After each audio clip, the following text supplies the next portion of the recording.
Welcome to NS TV. నేను రాజీవ్. ముందుగా headlines చూద్దాం.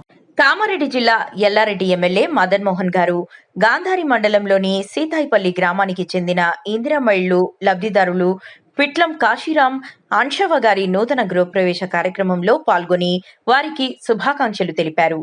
ఈ సందర్భంగా లబ్ధిదారులు భావోద్వేగానికి లోనై మాట్లాడుతూ గడప గడప కార్యక్రమంలో భాగంగా ఎమ్మెల్యే మదన్ మోహన్ గారు మా ఇంటికి వచ్చినప్పుడు ఇందిరమ్మ ఇల్లు మంజూరు చేస్తామని హామీ ఇచ్చారని, ఇచ్చిన మాట నిలబెట్టుకుని కాంగ్రెస్ ప్రభుత్వం ద్వారా ఇందిరమ్మ ఇళ్లు మంజూరు చేసి మా సొంతింటి కలను నిజం చేశారని తెలిపారు.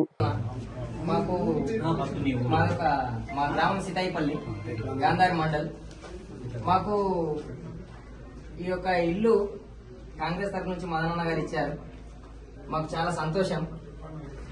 మాకు అక్కడ ఇల్లు కూడా కొంచెం ఎరుకూటం అయిండే. ఇల్లు వచ్చినాయని చెప్పగానే నాకు చాలా ఇల్లు ఇద్దరు మా సర్పంచ్ సాబ్ ఎంపీ సాబ్ బాగా ఎంబడవాడు కట్టు కట్టు అని చెప్తే సరే అని చెప్పేసి కట్టినాం. ఇల్లు వచ్చుడు సంతోషం, చాలా సంతోషంగా ఉంది మాకైతే. బిల్లులు కూడా వచ్చేసినాయి. లాస్ట్ బిల్లు ఉన్నది. ఇక మదనన్న నాయకత్వం కదలినారుగా చూడా మదను మోహనన్న గెలుపు కోరకై నింద చేసి కుట్రలెన్నో చేసినారుగా అన్న ఆత్మ గౌరవాన్ని ఎవరు దాకలేరుగా. అన్న మదనన్న నువ్వే మా లీడరు, పేదల గుండెల్లో క్యాడరు, ఎదురు దెబ్బలెన్నో చూసిన మా లీడరు, నీకై ఉంటాం మేమందరూ.